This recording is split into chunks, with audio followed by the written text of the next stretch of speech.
The Honda Civic is one of the most successful small cars of all time, but the Honda Civic is more than just a sales success. The Civic has a history that dates back nearly 50 years, totaling 10 generations, scoring big movie fame, built a reputation for being reliable, economical, fun, and affordable. It's praised for its ability to just sip on gas, run to 1,000,000 miles, and has huge support for aftermarket parts. And the following behind Honda's performance variant of the Civic, the SI, is nothing to be slept on.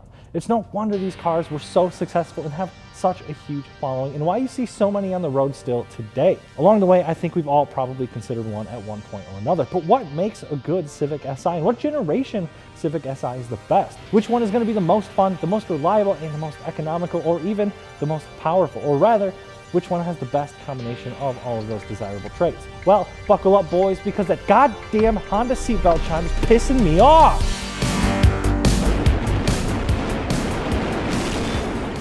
What's going on, guys? I'm Sean, and if you like quirky cars or want to see some behind-the-scenes FI action, go follow me on Instagram at seanb.fi. And before we dive right in, go give that subscribe button a gentle little smash so don't miss out on our daily uploads or on your chance to win all kinds of free stuff. And right now, for the first time ever, we have 3 prize packages for you guys. We're talking about a set of Artisa wheels wrapped in Continental tires and Fortunato coilovers, followed by another set there, again, of Artisa wheels and a $200 gift card. We're doing all this to raise money for Reach Out Worldwide. So if you want to help out a badass charity, get some sick apparel, and get entered for a chance to win all that stuff, head over to fitmentindustries.com. Show your support now.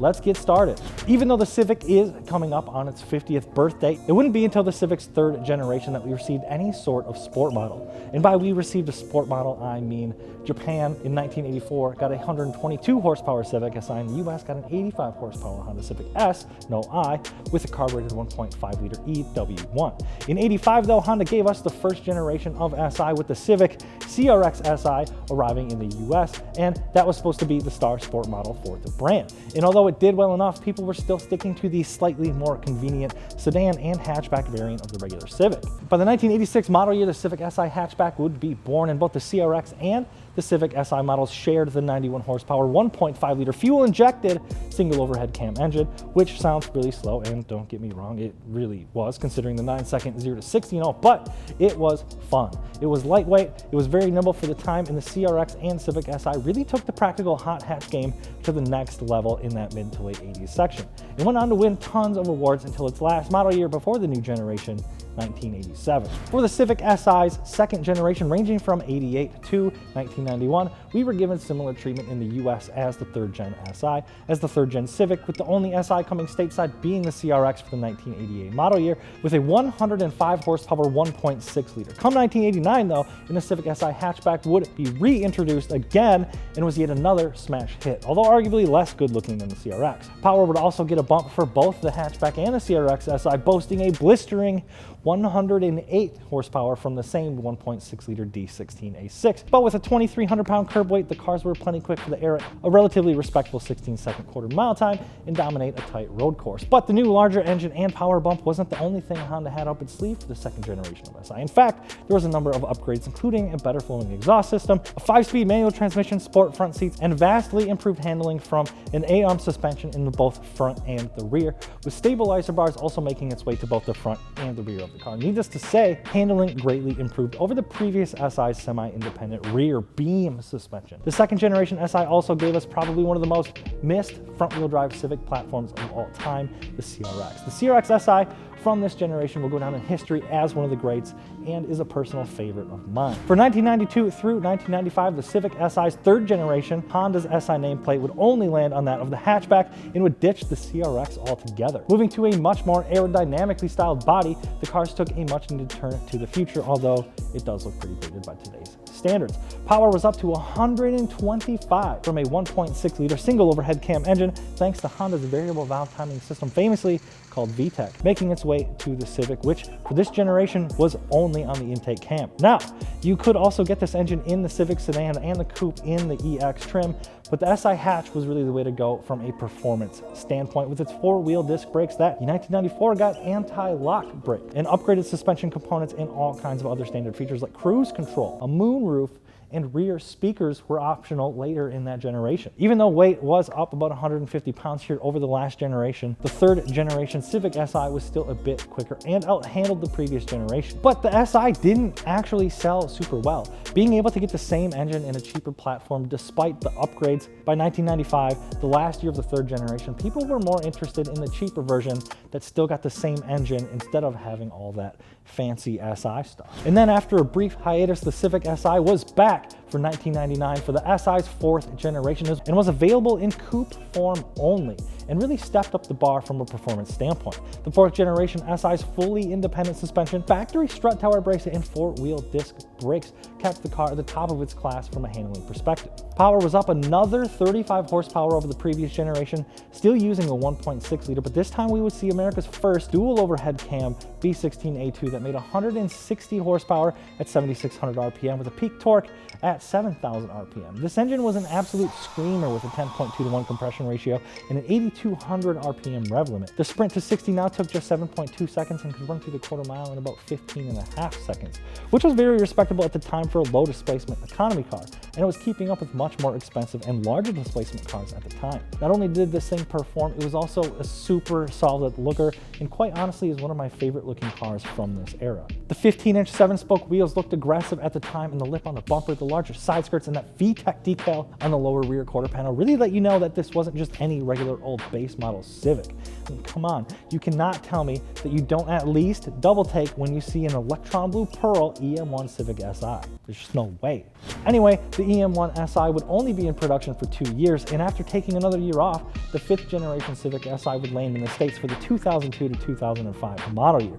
Coming as a hatchback only this time around, the SI was actually on its very own platform, with base models coming in sedan and coupe only. This time displacement was up almost a half liter with a 2-liter K20A3. Power remained the same as the outgoing model with 160 horsepower, but torque was up 20 pound-feet with an emphasis on usable torque from a lower RPM than before. In this case, VTEC operation kicked in at 2,300 RPM instead of 4,500 as in the previous generation, and this gave the new 2002 SI hatchback a 25% larger and 20% more torqueier engine, giving more punch in the RPM range that drivers actually used on an everyday basis. Welcome news for die-hard enthusiasts were 5 bolt wheel hubs and the Civic's first 16-inch wheels, but it would seem as if people didn't take too kindly to the SI hatchback for the 5th generation. It probably had something to do with, I don't know, probably the RSX Type S getting the 200 horsepower K20 series engine and an extra forward gear in the transmission. Now, it would appear that this was pretty intentional to drive sales to the newly Americanized Acura brand, which was supposed to be the performance and kind of luxury brand of Honda. But I still feel completely and totally ripped off because these cars were actually pretty cool to look at and just didn't quite live up to the SI nameplate by making it no more powerful and a little more soft than the previous generation. But for 2007, Honda really took complaints from the people about that 5th gen SI seriously and gave us the performance version of the Civic that we were all asking for, with the nearly 200 horsepower, 8,000 RPM K20Z and that oh so special 6-speed trans that we were begging for. With peak power coming on at 7,800 RPM, this was exactly what the people wanted, taking that EM1 Civic formula and pouring it into the new model. This time though, the hatchback was dropped completely and we got the SI in both coupe and sedan form, and people loved these things. I mean, what's not to love about a high revving, lightweight economy car that also hosts the convenience of a freaking sedan? With that, these cars were genuinely capable of some pretty impressive numbers as well. Quarter mile times were now dipping into the high 14s, and 60 could be reached in under 6.5 seconds. The 6th gen Civic SI had its sights set on the Volkswagen GTI of similar vintage and performed as good without a turbocharger and for quite a bit less money. These cars lasted until the 2011 model year, making modifications easily found for cheap, and parts can be found everywhere for pennies on the freaking dollar. This put the 6th generation SI on the map for a lot of people and still is a popular choice among enthusiasts for a solid, fun, economical daily driver, with clean examples getting rarer by the day. I think these will start becoming ironic cool very soon. For 2012, we've seen the introduction of the 9th generation Civic and the 7th generation of the SI, a bit more mild on the rev side. We were given a bump in torque with the addition of displacement, now up to 2.4 liters. Horsepower was up just a tick to 201 at 7,000 RPM, and torque saw a significant gain up to 170 pound-feet in a very usable, by Honda standards, 4,400 RPM. Although this did make the car technically more usable and technically not slower, the 7th generation SI was not an SI for the people. People wanted a high-revving machine of spirited joy, and although this facelift did look a little better, people didn't super take kindly to the SI as a performer and seemed to hold on to those previous generations as far as fun having was concerned. And with increasing competition in this segment, mainly the introduction of the Focus ST and the upcoming GTI, it didn't take long for Honda to take notice of this, and they immediately gave the 9th generation Civic and 7th gen SI an emergency facelift for the 2013 model year. They made the car a ton more aggressive looking, as well as touch up on its performance just a tad. Increasing the power to 205, it was accelerating to 60 in 6.1 seconds, pretty potent number for any naturally aspirated four-cylinder, until its generation ended there in 2016. But for the latest in the current generation of Civic and its 8th generation SI counterpart, Honda took a completely new take on the Civic SI for 2017. We saw the introduction of the first ever turbocharged Civic SI, with displacement going back down to a history-repeating 1.5 liters. Where there once was a high-revving engine in the heart of the Civic SI, we now have a 6,600 RPM turbocharged engine. Peak power here is no different than that naturally aspirated 2.4 liter at 205 horsepower, but comes on at 57 RPM. But the real change here is with the torque and the way that it's delivered. 192 pound-feet of torque is a really solid amount for a 2,900 pound car and a 1.5 liter engine, especially when it comes on at just 2,100 RPM. Now, at the end of the day, the car is only marginally quicker than the previous generation, but the updated chassis with adaptive suspension and the availability of being able to do small bolt-ons and get big boosts in power is genuinely something to consider here. For just $350, you can drive your Civic SI over to a Honda authorized dealer and instantly gain 30 horsepower and 40 foot-pounds of torque. A 30 horsepower gain on one of those older naturally aspirated units would take quite a bit of work and a lot of money. You've also got a really strong brake size here and tons of modern tech that can make the driving experience even that much better. But it's not always about what's technically better, now is it? To label a generation of a specific vehicle the best of all time, there are far more factors to consider than how modern the tech is, how large the engine is, or even how quickly it accelerates or how good it handles. It really comes down to which one has the best concoction of all those things that makes it great, and which one caused the most waves to send it down in history for doing something rather significant and changing its segment forever. And I think the car that really put the Civic Si on the performance map, killed it with great looks, took Honda's advanced engine technology to the next friggin' level, and will go down in friggin' history as the greatest Civic Si of all time, is gonna have to go to the EM1 Civic Si from 99 to 2000. The car took the sport compact segment to the next level and changed it forever.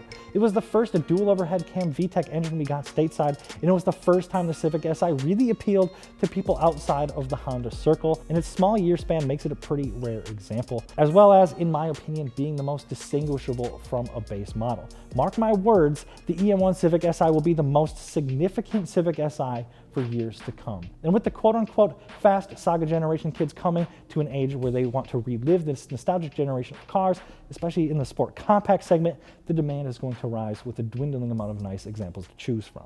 But that about wraps it up for this special Honda Civic Si episode of the What Generation is Best series. We will be making more of these videos just like this one, so please leave a comment and let us know what kind of cars you want to see us cover next. Make sure you guys are subscribed and getting notifications to stay in the loop with all the crazy stuff we're doing. And of course, don't forget to head over to fitmentindustries.com for any and all of your wheel, tire, and suspension needs, and we'll get you hooked up with the exact setup that you're looking for. I'm Sean, SeanB.FI on Instagram. Thank you so much for watching. Please don't hate me. Peace.